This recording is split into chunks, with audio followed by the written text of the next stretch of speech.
Di channel Bapak Toto, kita lanjutkan terkait dengan pelaporan capaian output. Kali ini terkait dengan validasi pelaporan capaian output. Jadi kita akan mengenal beberapa validasi ketika kita melakukan proses pelaporan capaian output.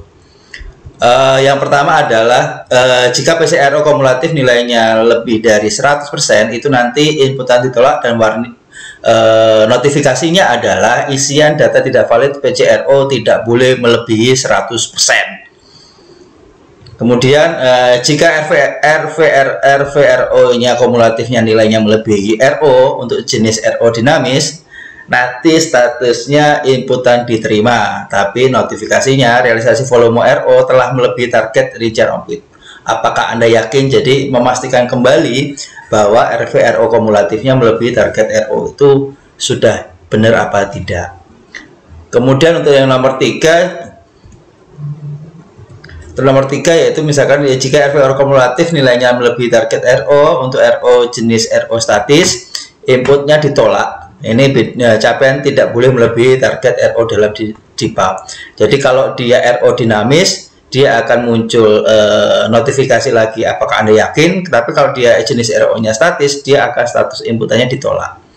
Kemudian jika feed keterangan kosong tanpa isian karakter teks atau angka, inputan ditolak. Notifikasinya nanti isian data tidak valid, kolom keterangan harus diisi. Kemudian yang nomor 5, jika gap di atas melebihi 20% atau kurang dari 20% untuk RO non PN dan gap lebih 5%, baik itu yang positif atau negatif untuk RO PN, nanti inputan diterima, tapi nanti ada notifikasi gap progres kinerja dengan persentase realisasi terlalu tinggi. Capaian kinerja terlalu tinggi, apakah Anda yakin dengan isian datanya? Nah, ini nanti kita pastikan kembali data tersebut apakah benar apa tidak. Kemudian ini untuk lebih 20% ini ya, kurang 20%, itu sebenarnya sama saja, inputan tetap diterima tapi ada notifikasi gap tersebut kinerjanya terlalu tinggi. Jadi untuk yang nomor 5 dan 6 adalah gapnya ketika dia melebihi 20% untuk non PN atau kurang dari 20% untuk non PN, dan gapnya lebih dari 5% ataupun kurang dari 5% itu ROPN nya. PN itu prioritas nasional, dia akan tetap muncul notifikasi, tapi inputannya diterima. Kemudian yang nomor 7, jika terhadap RO yang belum terisi dan user operator PPK umum telah melakukan proses kirim data, dia tertolak. Nah, warningnya terdapat RO yang belum diisi. Jadi memastikan bahwa semua RO akan terisi. Misalkan ada satu yang belum terisi, dia tidak bisa terkirim. Untuk nomor 8, jika terdapat RO dengan anomali kuantitatif, referensi keterangan belum dipilih. Di input nanti statusnya inputannya ditolak dengan keterangan referensi keterangan belum dipilih. Jadi tidak bisa dilanjutkan, harus memilih referensi keterangannya. Nomor 9, terdapat isian RVRO tetapi PCRO-nya diisi 0%. Ini juga inputan ditolak, jadi tidak bisa. Notifikasinya anomali mutlak. Data capaian kinerja tidak dapat disimpan karena tadi terdapat isian tetapi PCRO-nya 0%. Kemudian terdapat RO yang belum dilakukan perekaman asesmen, ini sudah pasti ini ditolak dengan status belum dilakukan asesmen oleh unit eselon 1 kementerian Anda. Jadi silahkan menghubungi kementerian masing-masing untuk dilakukan asesmen RO.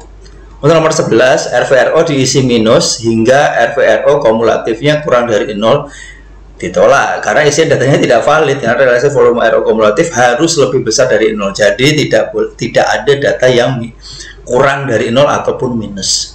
Kemudian yang 12, jika terhadap RO pada menu target kinerja Satker yang belum terisi TVRO atau TPCRO-nya atau belum diubah sesuai target pada DIPA revisi DIPA yang berlaku, input ditolak karena target dan RO belum diisi dengan lengkap, mau dapat merekam target kinerja.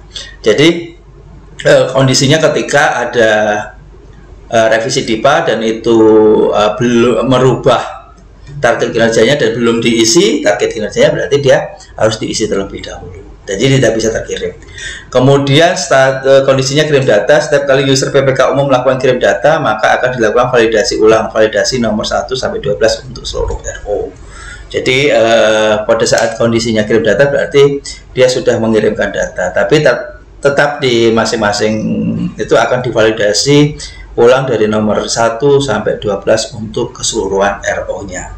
Jadi inilah beberapa validasi dalam pelaporan capaian output yang mungkin bisa kita lihat ketika kita melakukan pelaporan capaian output. Terdapat notifikasi sesuai dengan di warning box-nya, itu kondisinya bisa dibaca saja kondisi seperti ini, warning box-nya seperti ini, atau kebalikannya ketika kita ada notifikasi seperti ini, berarti kondisinya seperti ini. Jadi kita tahu solusi yang bisa kita lakukan untuk pada saat pelaporan capaian outputnya tidak terjadi kendala.